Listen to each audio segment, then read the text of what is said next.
Hi, welcome back to Cassidys Craveable Creations. I'm Cassidy. Every spring I plant basil, and about this time every year it just starts growing crazy. So today we're going to use up that basil and make some keto Whole30 pesto.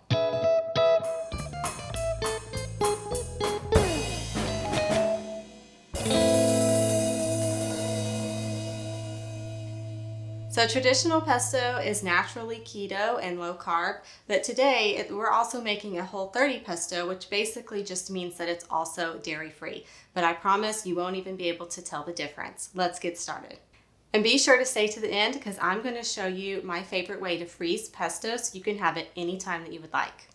So to get started, the main ingredient is fresh basil. I have 2 cups of loosely packed fresh basil here, and it does not work with dried basil. You have to use fresh basil.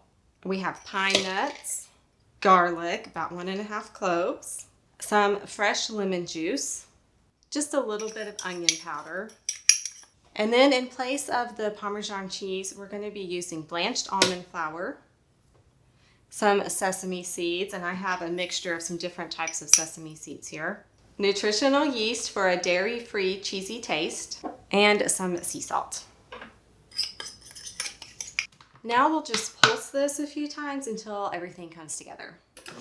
Now that everything's combined, we're going to drizzle in between 3/4 to a cup of avocado oil, or you could use olive oil if you would like. I prefer the taste of avocado oil, but whichever you want, while blending on low. And feel free to add more if you like your pesto not quite as thick.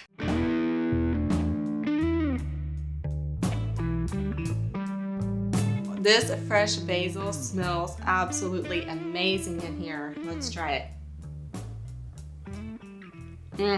Very, very good.